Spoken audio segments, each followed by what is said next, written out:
Today I'm making one of my favorite chicken curries to give you a 5-point curry making checklist that will help you make sure every chicken curry you make from now on will be awesome. The very first ingredient that hits the pan can make or break your curry, so don't skimp on oil. You need to make it to make most curries work. That's tip number 1. For this chicken curry, I'm adding 4 tablespoons to a pot that I've preheated over medium heat. Once I see the oil start to shimmer, I'll throw in the whole spices. You want them to sizzle a bit when they hit the pan. That's tip number 2. You'll know you're doing it right if you see little bubbles forming around the spices, and if you don't see little bubbles, keep heating the pan. This step starts the flavor extraction process from the spices into the oil. Aromatics are up next. This is the holy trinity of Indian cooking, and for sure, garlic and ginger are big players, but onion is the backbone of Indian curries. Onions are really kind of the secret weapon in Indian cooking. They bring big depth of flavor, but maybe what's a little less obvious is how they bring the body to the sauce. Indian without onion is kind of like pizza without cheese. It can work, but it's not the norm. That's actually a terrible analogy. Pizza without cheese is criminal. Curry without onions does have its place.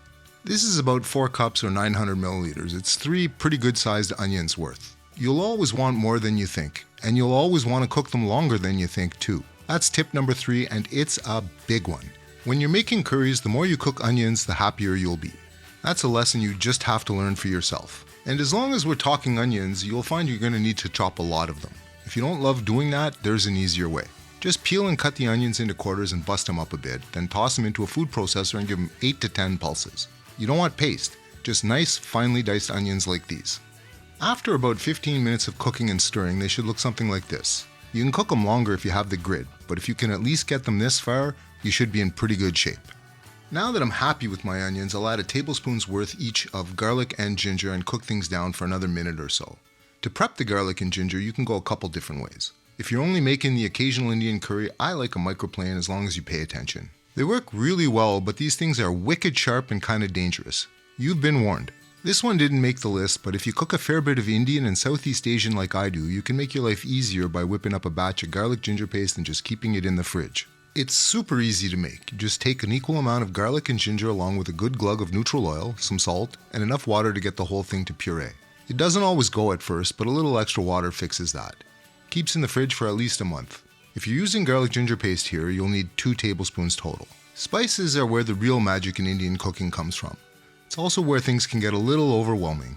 There's probably 100 different spices used in Indian cooking. Thing is, I'm pretty sure you don't need to understand all of them on day 1, or ever. I'm pretty sure I don't.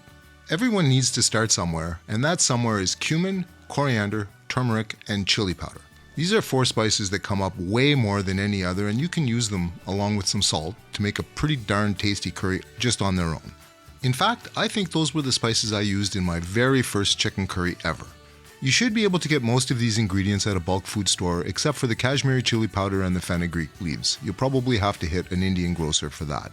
For this chicken curry, I'm using 1 teaspoon or 5 milliliters of paprika, 1 tablespoon or 15 milliliters of coriander, 2 teaspoons or 10 milliliters of cumin, 1 teaspoon or 5 milliliters of turmeric, 1 teaspoon or 5 milliliters of chili powder, 1 teaspoon or 5 milliliters of kosher salt, couple pieces of cinnamon bark, 5 green cardamom, 1 teaspoon or 5 milliliters of fenugreek leaves, and a half teaspoon of garam masala. Blooming spices is probably the most important thing you can take away from this video.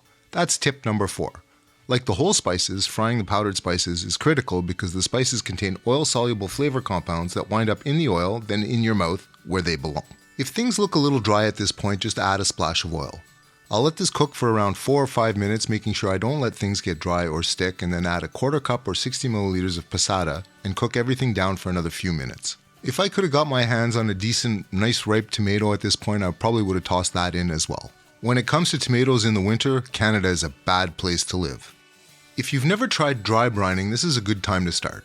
Add a big teaspoon of salt to 2 pounds or about a kilo of chicken thighs cut up into big bite-sized pieces, mix thoroughly and refrigerate for 4 to 24 hours. It doesn't help to go longer than a day, so don't waste your time. You can skip this step, but it really does help ensure juicy, flavorful chicken.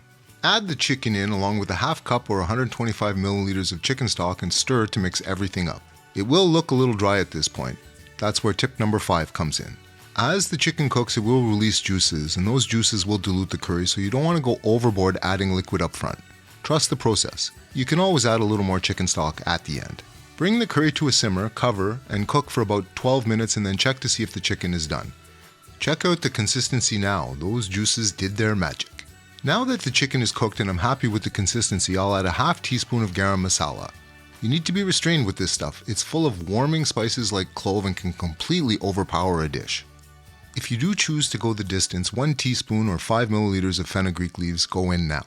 You really do have to try it for yourself. To finish this off, I'll toss in a few chopped green chilies for bite and a handful of cherry tomatoes to brighten things up.